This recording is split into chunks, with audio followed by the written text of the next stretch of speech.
Bien, bendiciones mis hermanos y mis hermanas, soy vuestro hermano Emilio y quiero nuevamente presentaros un pequeño estudio acerca de lo que realmente significa ser un cristiano.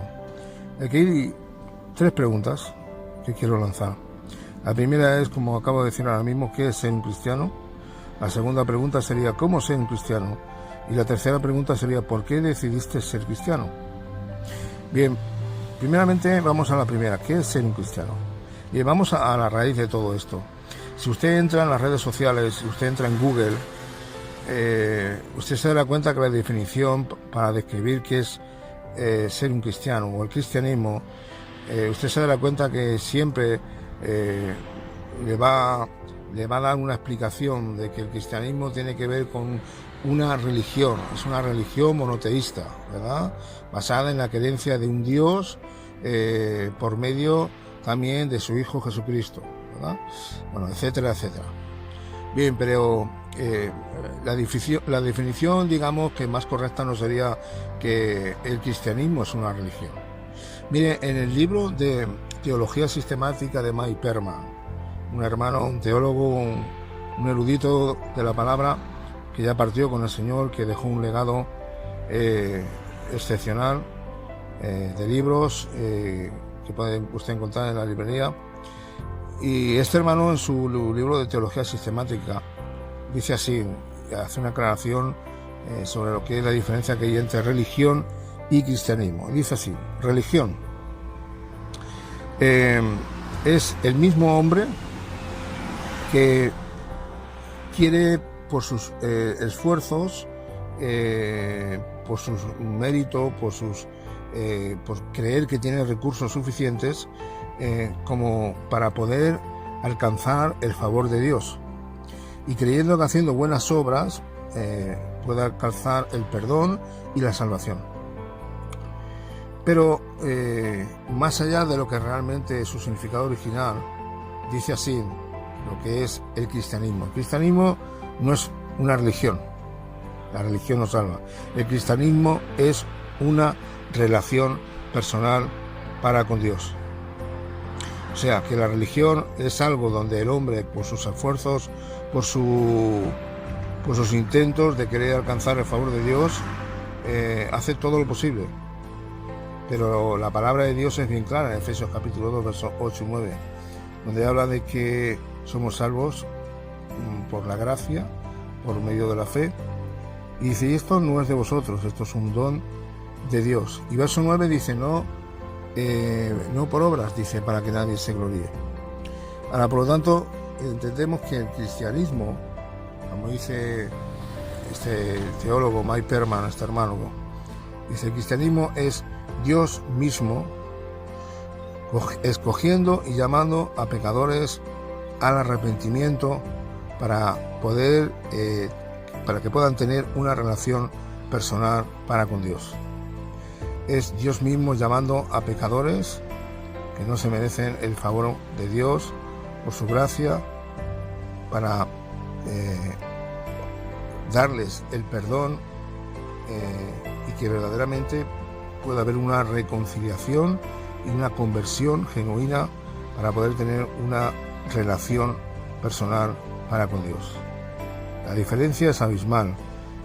La religión intenta el hombre siempre por sus medios y sus esfuerzos alcanzar la salvación, alcanzar el favor de Dios.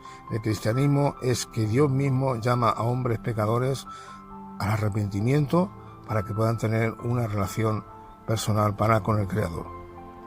Así que nosotros los cristianos no somos religiosos, somos, digamos que la manera en cómo Dios ha proveído de su iglesia, ¿verdad?, de su pueblo, para tener una relación personal para con Él. Así que el cristianismo no es religión, el cristianismo es relación para con Dios. Amén. Eso es lo primero. Segundo, podemos definir que ser cristiano tiene que ver y proviene de los seguidores de Cristo. Sabemos que Cristo es el Hijo de Dios y que es Dios hecho hombre. En el griego, así como se hizo la transliteración y la traducción al griego de las Escrituras, ¿verdad?, del Nuevo Testamento, Sabemos que la palabra Cristo, el nombre de Cristo, significa ungido, y que ese mismo nombre en hebreo significa el Mesías, ¿verdad? Entonces Mesías en el hebreo es ungido, y en el Nuevo Testamento Cristo también significa ungido.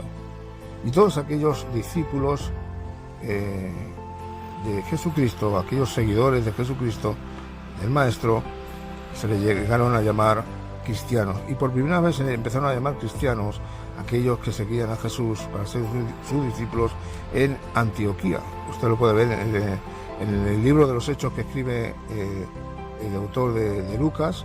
Usted puede verlo como por primera vez en Antioquía se le llaman cristianos a los seguidores del Señor, ¿verdad?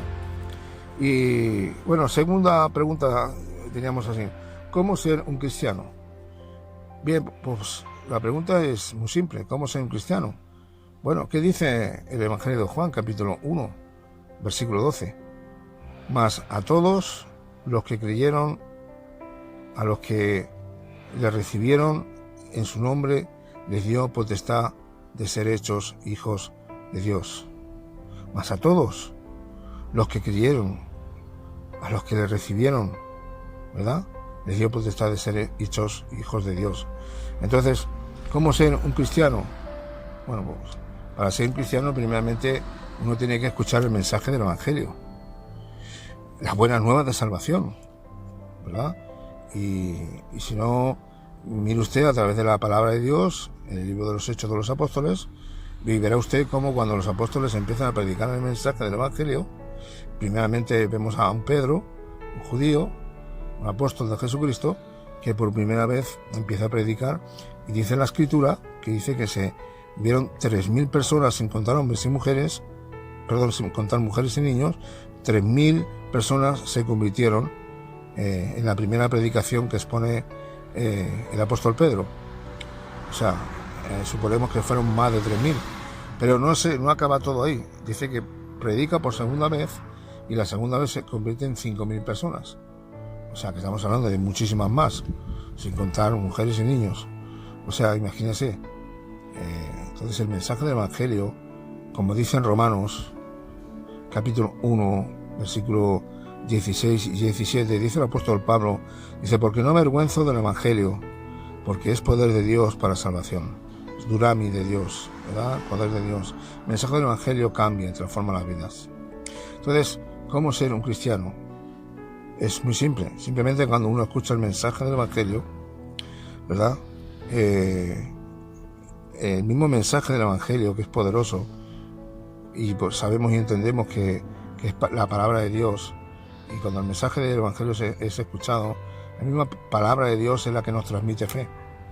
Dice Romanos 10:17 que la fe viene por el oír, y el oír la palabra de Dios. O sea, cuando yo escucho, Dios produce en mi fe.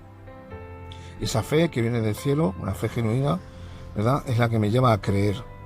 Y el Espíritu Santo realmente es el que, cuando viene a mi vida, trae convicción de pecado y produce en mí, como dice en Filipenses 2:13, que Dios es el que produce el querer como el hacer por su buena voluntad. El Espíritu Santo produce en mí un arrepentimiento verdadero y genuino. ¿Y esto a qué me lleva? Esto me lleva a la conversión, ¿verdad? A dejar mi vieja naturaleza caída, a mi viejo yo, y empezar a partir de ahora. Dice, por lo tanto, dice en 2 Corintios 5:17, de modo que si alguno está en Cristo Jesús, nueva criatura es, las cosas viejas pasaron, y aquí todas son hechas nuevas. Está hablando de un nuevo nacimiento. Entonces, cuando yo soy convertido al cristianismo, por medio de la fe y por medio del arrepentimiento que Dios ha producido en mí, para ser un discípulo de Jesús, un seguidor de Jesús, ¿verdad? Esto me lleva a una conversión, a entregar toda mi vida por amor a Él, ¿verdad? Total y absoluta, para obedecerle, en base a que el Señor me ha enamorado, el Señor ha perdonado mis pecados, y por lo tanto esto me lleva de algún modo a entregar mi vida, porque realmente siento el perdón de Dios, siento que el Señor me ama, que ha derramado su amor, en mí, y que lo ha demostrado. Lo demostró en la cruz de Calvario, ¿verdad? Esa es la demostración más grande del amor por aquellos pecadores, ¿verdad? Arrepentidos. Es Cristo mismo muriendo en esa cruz, ¿verdad? Esa cruz donde realmente teníamos que estar nosotros por nuestros pecados, pero que realmente el Señor lo ha demostrado, ¿verdad? Y ese es el amor. El amor no consiste en que nosotros hayamos amado a Dios, sino que Él nos amó primero. Y en base a eso, nosotros, por amor a Él, ¿verdad?, queremos ser pues sus discípulos, queremos aprender y queremos ser, pues eso, la imagen de Cristo. Tenemos que ser la imagen de Cristo aquí en la tierra y reflejar la imagen de Cristo y dar a conocer a Cristo y por medio de tener una relación personal con Él, ¿verdad? Y esto es algo que no es algo que es de la noche a la mañana. Esto es un proceso de crecimiento, de madurez, de pruebas que Dios va a poner a través del camino y sabemos que a través de esas pruebas que Dios permite va a forjar nuestras vidas, va a ir moldeándonos como esas vasijas que a veces salen, como el alfarero las hace, las construye, pero a veces cuando hace esa primera vasija no sale correcta, sale con pequeños defectos, pero el alfarero empieza a moldearla, empieza a alisar esas grietas, le empieza a darle forma. Así somos nosotros a la mano del alfarero. Cuando venimos al principio, ¿verdad?, desconocedores de las Escrituras, desconocedores de muchas cosas, y el Señor tiene que ir moldeándonos, y todo es un proceso, ¿verdad?, hasta alcanzar y estar, digamos que a la altura que Dios quiere que estemos, ¿verdad?, y podamos ser un reflejo y la misma imagen del Señor. Todo eso es un proceso. Cristiano no es algo que hago la oración de confesión de fe y ya estoy dando fruto y ya estoy... No, todo es un proceso. O sea, esto no es algo mágico. Hoy repito una oración porque me lo dice un pastor y mañana ya soy un cristiano maduro. No. Es igual que cuando tú plantas un árbol, ese árbol tú lo tienes que cuidar, ese árbol lleva su tiempo, lleva su proceso hasta el tiempo de que es adulto y empieza a dar fruto, ¿verdad? Así somos nosotros. Cuando venimos al Señor somos niños en Cristo, desconocedores de las Escrituras, desconocedores de cómo tenemos que orar, desconocedores de muchas cosas. Pero conforme vayamos acercándonos al Señor, vayamos teniendo comunión, ¿verdad?, para con los hermanos. Por eso es la relevancia, la importancia de poder reunirse en una congregación estable, de una congregación de sana doctrina, donde realmente me van a enseñar palabra de Dios verdadera, donde la palabra de Dios va a ser expuesta y me va a confrontar. Y en muchas ocasiones, como bien dijo un predicador, habrá momentos que esa misma palabra que yo escuche me va a incomodar, me va a sacar de mi lugar cómodo. Porque la palabra de Dios, mire usted, si usted va a una congregación donde usted escucha una palabra y le hace oídos bonitos a sus oídos, ay, esto me encanta, esto me gusta porque me están diciendo que yo soy un soldado de Jesucristo, que yo tengo mucho valor, que yo soy muy importante, que yo voy a alcanzar grandes metas. Mire usted, todo eso no sirve para nada. Todo eso es sacado del contexto bíblico. Jesús no vino para que usted sintiera de algún modo, se sintiera bien en la congregación. El mensaje del Evangelio no es para que usted se sienta bien, sino para confrontarlo con los pecados, que realmente somos pecadores y necesitamos el perdón de Dios cada día. Amén. Entonces, Dios vino para que de algún modo pudiéramos lidiar con el pecado. Él vino para dice en Juan 8:32, y conoceréis la verdad y la verdad os hará libres. ¿De qué nos ha hecho libres la verdad de Jesucristo? Pues nos ha hecho libres del pecado. Entonces, mire usted, cuando usted vaya a una congregación y empiece usted a sentirse cómodo, escudriñe bien y mire a ver quién es el que está compartiendo las Escrituras. Porque cuando yo vengo ante la presencia del Señor y la comunión de mis hermanos, yo vengo para escuchar palabra de Dios. Y perfectos no somos. Y cuando me empieza a incomodar el mensaje del Evangelio y me empieza a confrontar con mi vida de cosas viejas que aún están en mí, entonces a partir de ahí es cuando tengo que entender, esto es palabra de Dios. Porque a Dios no le agrada el pecado. Amén. A Dios no le agrada el pecado. Así que bueno, quiero seguir con la tercera pregunta. La tercera pregunta sería, ¿por qué decidiste ser cristiano? Sobre esta tercera pregunta, quizás que habemos mucho que hablar. Pero no quiero entrar en muchos detalles teológicos, doctrinales, porque quizás que habrán personas que no estarán muy de acuerdo. Pero bueno, ¿por qué decidiste ser cristiano? Bueno, yo voy a exponer mi posición. Uno no decide ser cristiano, porque si decimos que somos nosotros quienes decidimos ser cristianos, estamos hablando que realmente somos nosotros en el último momento quien depende de la salvación. Si usted me dice que somos nosotros quien lo decidimos, escoger a Dios, escoger a Cristo como nuestro Señor y Salvador, si usted me dice eso, usted realmente está diciéndome, realmente, literalmente, bueno, al final el que realmente me está salvando no es Dios, soy yo, porque yo soy el que decido. Y si yo tengo la última palabra, yo decido querer recibirlo, por lo tanto, no es Dios que me salva, soy yo que me estoy salvando, por la decisión que tú tomas. Así que el mensaje del Evangelio no se basa en las decisiones que tomamos nosotros, no. ¿Por qué decidiste ser cristiano? Por la sencilla razón que Dios, desde antes de la fundación del mundo, ya te llamó. Dios te escogió para que fueras salvo. Dios no te ha salvado en base a lo que tú has decidido. Dios te ha salvado porque Dios es un Dios soberano. Y como Dios es un Dios soberano, Él a quien quiere endurece. Y a quien quiere no lo endurece. ¿Qué crees que lo que dice en la epístola de cuando habla del faraón? Que habla que el faraón fue endurecido su corazón. ¿Por qué? Porque Dios determinó endurecer su corazón. Y Dios, a que quiere endurecer su corazón, lo endurece. Y al que quiere tocar, lo toca. Dios llama porque Dios, simplemente porque Dios es un Dios soberano. Y si Dios te quiere llamar para salvación, Dios te escoge y Dios te llama. Y usted me dirá, bueno, eso es calvinismo puro. No, eso es cristianismo puro, eso es Biblia pura. Usted vaya a la palabra y ya verá usted. ¿Quién escogió a los apóstoles? ¿Fueron ellos que tomaron la decisión de escoger a Jesucristo? No. Usted observa las Escrituras, indague las Escrituras. Esto no se basa del calvinismo o arminianismo, esto se basa de la misma palabra de Dios. Usted, mire, vaya usted a las Escrituras. ¿Quién fue? ¿Acaso usted ve que en algún momento los apóstoles dijeron, Jesús, yo quiero seguirte a ti, voy a tomar la iniciativa de seguirte? No, fue Jesús quien Él escogió a cada uno de sus apóstoles. Ni más ni menos.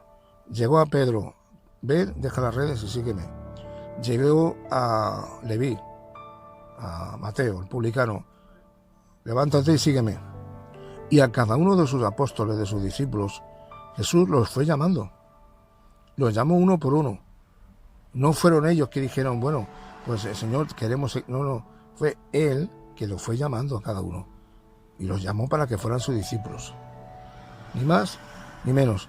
¿Quién llamó a los profetas? ¿Fue acaso algún profeta que dijo, yo quiero ser profeta y decido ser profeta y de algún modo quiero seguir a Dios? No, fue Dios.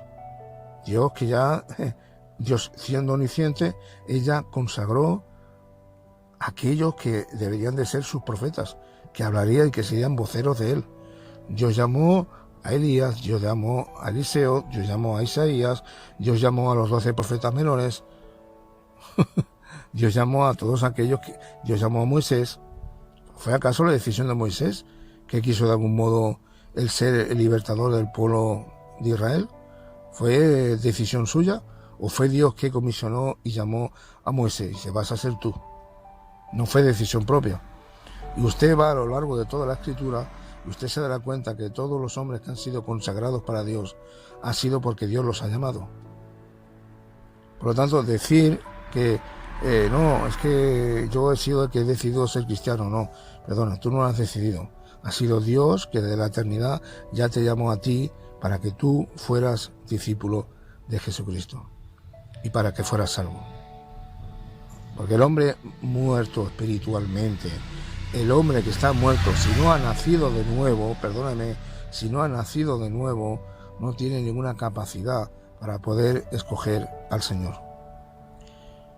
Y le digo algo, es más, de hecho, cuando una persona Entonces, claro, pueden surgir muchas preguntas aquí. La primera pregunta es, entonces, ¿por qué hay personas que cuando escuchan el mensaje del Evangelio, algunas creen y otras no creen? Y muchas pensarán, claro, eso es calvinismo puro, porque de algún modo el calvinismo dice que Dios escoge a unas personas y que a otras no las escoge.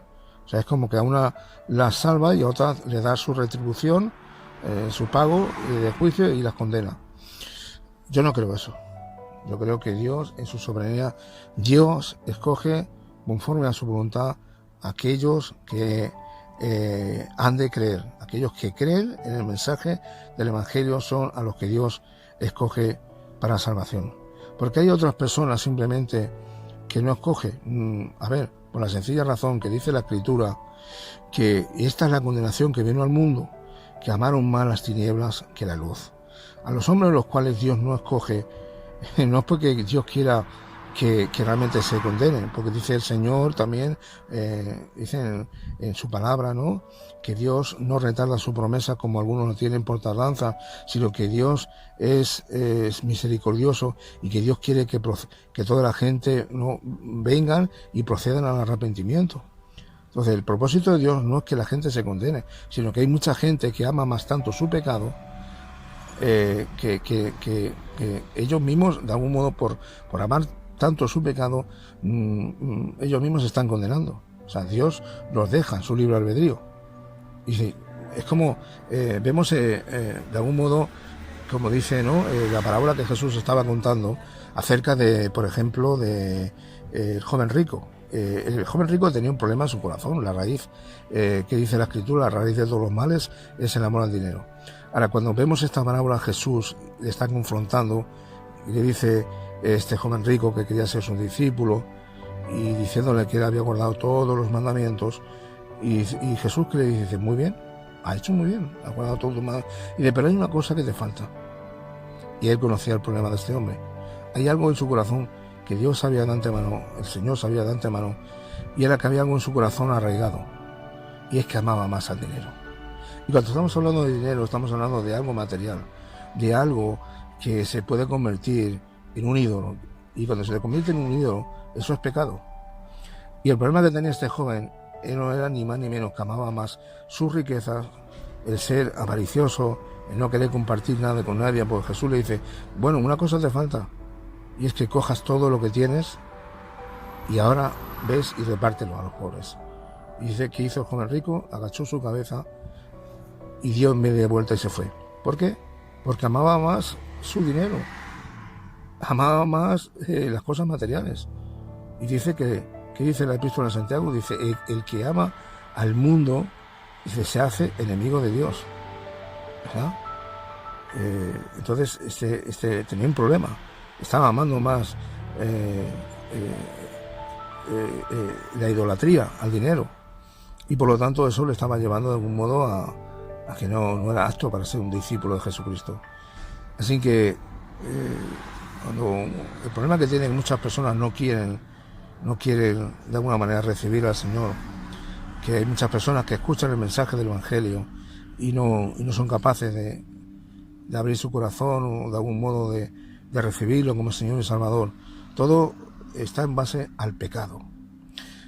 Y si no, vamos a la parábola que Jesús narra en la palabra de Dios, los evangelios sinópticos, que tiene que ver con la parábola del sembrador. Si usted escucha la parábola del sembrador, usted se dará cuenta que el sembrador dice y narra el Señor que fue por un campo y empezó a tirar la semilla, y cada semilla que tira representa un corazón.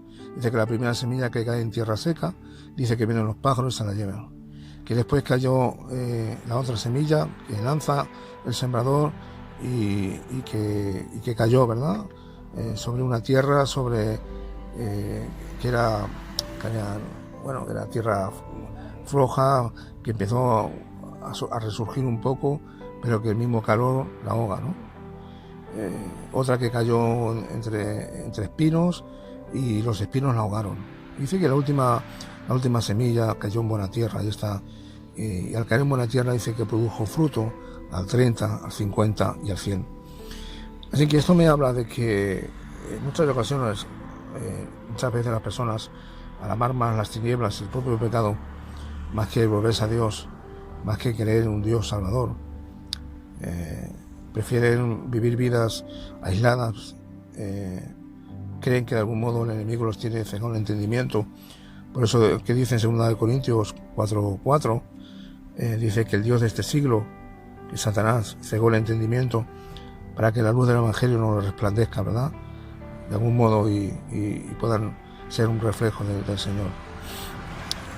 Entonces la humanidad tiene un problema, es que tienen que lidiar con el pecado, y el pecado les tiene el entendimiento, digamos que cegado, y aman más sus tinieblas que la luz del Señor. Entonces no es que el Señor de algún modo los esté condenando, es que ellos mismos se condenan a sí mismos. Ese es el problema de la gente que muchas veces escucha el mensaje, ¿no? Y no creen. Hay algunos que aman tanto el pecado que viene el diablo y no permite que ese mensaje del Evangelio, ¿verdad?, pueda hacer mella en su corazón. Y Jesús da la explicación de esa parábola. Hay otros que no, que sí, que escuchan el Evangelio, pero pasado un tiempo viene alguna circunstancia adversa y enseguida, ¿verdad?, pues abandonan la congregación. ¿Cuántos hermanos hemos visto así? De estar un tiempo, de haber hecho una confesión de fe, de parece ser que empiezan a ver una evidencia de que mira, este hermano que bien, ¿no? Cómo viene a las congregaciones, a las reuniones, se congrega, da su ofrenda, en fin, parece que el Señor está haciendo. Y luego viene cualquier circunstancia, una enfermedad, y enseguida apostatan y se van. Luego hay otros que vienen lo mismo, ¿no? Hay otros que vienen y vienen, como Jesús explicó en ese tiempo, viene la persecución, vienen problemas, vienen cualquier cosa, los afanes, las preocupaciones de esta vida, ¿verdad? Y entonces de algún modo también no permiten, ¿no? ¿Cuántos hermanos a lo mejor han estado y por circunstancias han puesto primeramente sus vidas personales, ¿no? Su diario de vivir, su vida seculares, ¿verdad? No, es que me ha salido un trabajo y claro, hermano, entiéndame, el trabajo, y son tantas horas que invierte en el trabajo que deja al Señor de lado. Yo he visto hermanos de primera mano, puedo decirlo como testimonio, que les han surgido un trabajo y por circunstancias del trabajo que les ha marcado tanto tiempo, se han ido abandonando y han dado de espaldas al Señor. Durante muchos años han estado así. Y bueno, por la misericordia de Dios, que nuevamente luego han vuelto y han reconocido que realmente hay cosas que son primordiales y que al Señor no se le puede dejar ni en un segundo ni en un tercer plano, ¿verdad? Y han vuelto de nuevo arrepentidos y dándole gracias y gloria a Dios. Entonces quiero decirles algo, hermanos, y quiero ya terminar con esto. Uno no decide ser cristiano, sino es Dios quien te llama para ser su discípulo. Así que quiero dejarles con esto. ¿Qué es ser cristiano? No es ni otra cosa ni más ni menos que ser un discípulo de Jesucristo.